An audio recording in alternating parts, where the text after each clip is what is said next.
The worst investment of your life is what you buy to impress others. You see it all the time. That new car your neighbor bought, the lavish vacation your friend just posted, the fancy watch that your coworker wears. You think to yourself, I've got to have that. You work a little harder. You take on a little more debt, and you buy it. You get that initial rush of dopamine, that feeling of status and success. But the real question is, did it make you any richer? Or did it just chain you to a financial graveyard?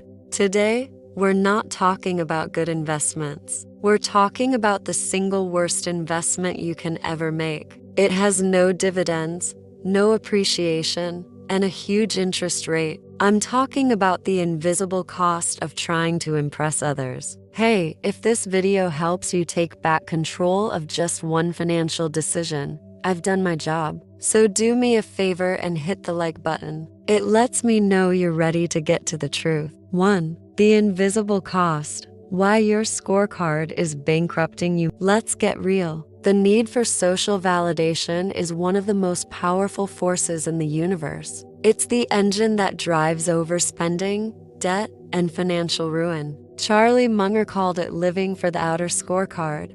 You're playing a game where other people get to decide if you're winning or losing. But the problem is, the rules are always changing. In a world full of highlight reels on social media, you feel a constant pressure to keep up. You see someone with a new car, and you feel like you have to get one too. You see someone take an extravagant trip, and you feel like you have to go on a better one. This isn't just an observation. It's a deep-seated psychological need to feel accepted, to be seen as successful. But every dollar you spend on the outer scorecard is a dollar you're not putting towards true wealth. It's an investment in a temporary feeling, not a lasting asset. The cost isn't just the price tag, it's the lost opportunity to build real freedom. So, how do you stop playing a game where the only thing you win is debt and a fragile ego? The answer lies in understanding a powerful economic principle. 2. The social media casino. The modern hedonic treadmill. The hedonic treadmill is an old concept. You get used to a lifestyle and need more to feel the same amount of happiness. But social media has cranked it up to 11. It's a digital casino designed to make you feel like a loser. Every time you see a post of a perfect life, it's a tiny reminder of everything you're missing. This is why lifestyle inflation is the biggest killer of wealth today. It's a direct result of the social pressure to keep up. Your income goes up, and your spending goes up with it, all to keep pace with an illusion. You're running faster and faster, but you're not getting ahead. You're just spending more to get back to the same level of happiness you had before. Munger and Buffett understood that you can't outrun a leaky ship. You have to plug the holes first. This cycle seems impossible to break. But what if the secret wasn't to fight the impulse, but to change the goal of the game itself? What do you think? What's one purchase you made to keep up with someone else? Let me know in the comments below. And don't forget to subscribe to the Munger Almanac if you want more of this kind of content. 3. The sunk cost fallacy of status. When impressing is a dead end. This is where the psychological trap gets truly dangerous. You've already invested so much money, time, and emotional energy into living a certain lifestyle. So, even when you realize it's a dead end, you can't stop. You keep buying things you don't need to justify the things you already bought. This is the sunk cost fallacy of status. The money you already spent is gone. It has no bearing on what you should do today. But your brain makes you believe that by sticking with the expensive lifestyle, you're honoring the past investment. You are chained to your own bad decisions, unable to break free from the expensive life you built to impress others. It's like trying to push a giant, expensive car up a steep hill. You're exhausted and sweating, but you keep pushing because you've already come so far. But what if the hill is a dead end? The only way to win this game is to stop playing. But how do you stop running from your own inner demons? 4. The historical graveyard of impressive spending. This isn't a new problem. History is littered with empires, businesses, and people who went bankrupt trying to maintain a facade of wealth. Think of King Louis XIV of France. He built the Palace of Versailles, a monument to opulence, as a way to project power and impress his rivals. The cost was astronomical, nearly bankrupting France and laying the foundation for the revolution. He was an extreme case of prioritizing the outer scorecard over fiscal reality. Or consider the Titanic. It was built to be the most impressive ship in the world, the pinnacle of luxury and status. But the rush to get it to market and the pride in its unsinkable design led to a fatal overconfidence, ignoring basic safety procedures. The need to be the best became its undoing. These are not just old stories. They are powerful reminders that building a massive, flashy shell without a solid, boring foundation is a recipe for disaster. This happens on a micro level in our own lives, every time we go into debt to buy something we don't need, all to look good for people we don't even know. These examples from history are extreme, but the same principles are at play in your own life. But how can you fight a force that is woven into our biology? 5. The silent millionaire's secret weapon, the inner scorecard. This is the central idea. The silent millionaire doesn't care about the outer scorecard. They care about their inner scorecard. They invest in things that matter: their knowledge, their health, their relationships, and their time. They build a life that is rich in purpose, not just in possessions. Warren Buffett famously still lives in the same modest house he bought in 1958. Charlie Munger lived in the same house for decades. Why? Because they understood that their peace of mind was far more valuable than a bigger mansion. They invested in themselves, not in a facade. The real returns came from the freedom of not needing to impress anyone. Their wealth was not a goal. It was a byproduct of living a life that was true to their values. This sounds easy, but it's one of the hardest things in the world to do. It requires a level of humility most people simply don't have. But what is the ultimate payoff? 6. The philosophy of the inner life, investing in your own mind. The final and most profound step is to shift your entire focus. The silent millionaire understands that true wealth isn't an outer game. It's an inner game. You must build a life so rich, so full of meaning and purpose, that you have no need to impress anyone. Munger and Buffett's incredible wealth was built on a simple foundation. They loved what they did. Their wealth was a byproduct of a life dedicated to learning, reading, and thinking. They saw their work as a continuous, philosophical puzzle to be solved. Their daily lives were a testament to this principle. Munger spent his time reading, and Buffett spent his time reading and talking to people he respected. They were investing in their own minds. This is the ultimate inversion. Instead of investing in possessions to build a life you want others to see, invest in yourself, your knowledge, your character, your health to build a life that brings you genuine peace and contentment. So, the question isn't how to get rich. The question is, what are you willing to give up to be free? 7. The neuroscience of envy and its financial cost. The urge to impress others isn't just a bad habit. It's a deeply ingrained part of our brain's reward system. When you see someone with something you want, your brain releases a tiny bit of dopamine, telling you to get it. This is the same reward system that drives addiction. And every time you get a like on a social media post of a new purchase, you get another shot of dopamine. But it's a trap. A study in the Journal of Consumer Research found that people who spent money on experiences like a vacation were happier than those who spent on material goods like a car. But when they were asked to share their purchase on social media, the happiness from the material purchase went away almost instantly. The dopamine rush of impressing others is fleeting, and it leaves you wanting more. Munger recognized this as one of the most powerful and destructive human emotions. He called it the sin of envy and believed it was a guaranteed path to financial ruin. So, what is that mental defense? How do you create an internal shield against a world that is constantly trying to get you to spend money to impress others? 8. The envy vaccine.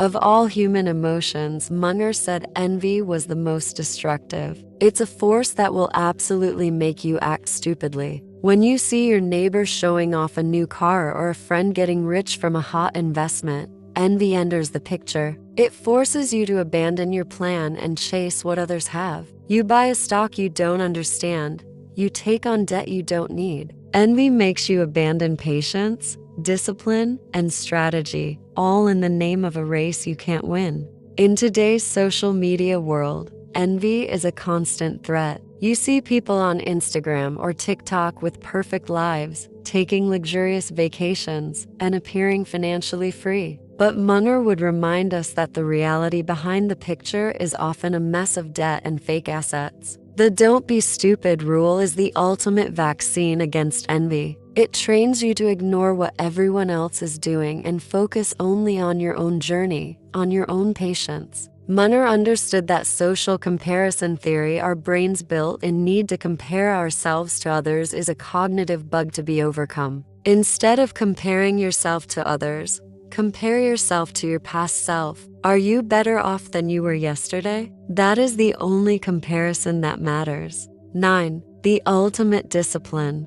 The art of doing nothing. In the world of investing, everyone wants to be active. They want to buy, to sell, to trade. They are constantly looking for the next opportunity. But Munger and Buffett proved that one of the most powerful things you can do is nothing at all. They called this waiting for a fat pitch. In baseball, a fat pitch is a slow, easy-to-hit ball right over the middle of the plate. A great batter doesn't swing at every pitch. They wait for the perfect one they know they can hit out of the park. Munger and Buffett would go years without making a major investment because they were waiting for a fat pitch that was so obvious and so safe, it would be stupid to not act on it.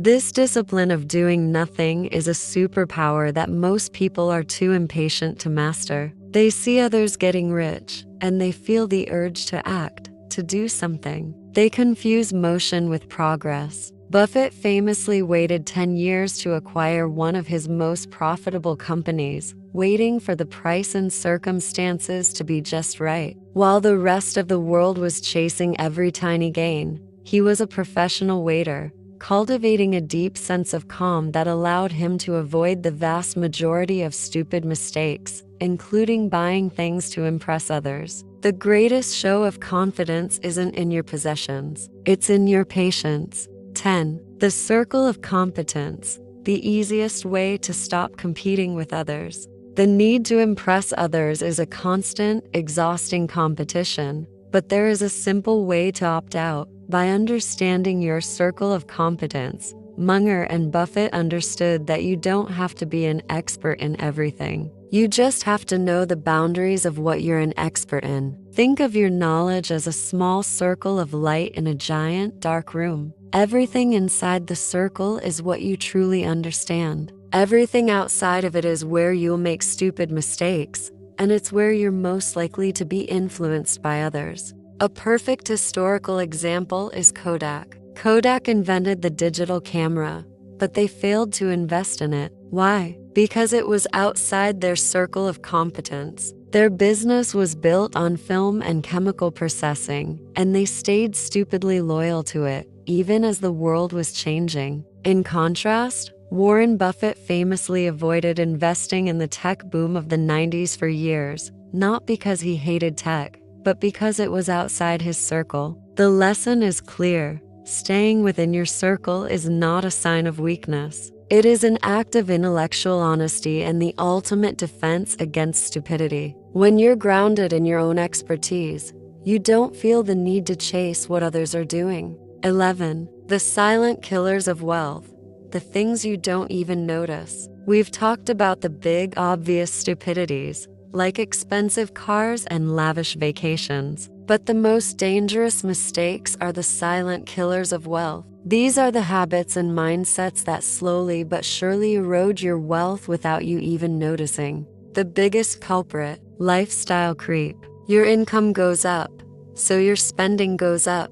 You buy a bigger house, a more expensive car, and suddenly your new salary is barely enough to cover your new, more expensive life. You're working harder just to stay in place, never truly building wealth. Another silent killer is the illusion of knowledge. This is when you read a few blogs or watch a few videos and start to think you're an expert. You begin to make complex investment decisions without a deep understanding of the underlying principles. You think you know something, but you don't, and the market will punish you for it. Finally, watch out for hidden fees. These are the small, seemingly insignificant fees that banks and investment firms charge you. Over decades, these tiny percentages can compound into massive sums of lost wealth, quietly eating away at your future. Munger's entire life was a testament to the fact that you can get rich without being in a hurry. You just have to be willing to be patient while everyone else is being stupid.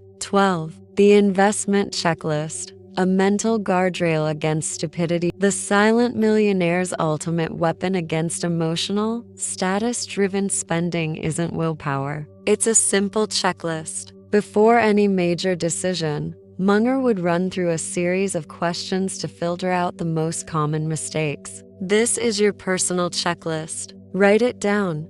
Is this decision based on what everyone else is doing? This defends against social proof bias, the powerful urge to follow the crowd, which often leads to financial bubbles and bad investments. Am I buying this because of FOMO? This defends against greed and envy, the emotions that push you into high-risk, low-reward decisions. Do I really understand how this works?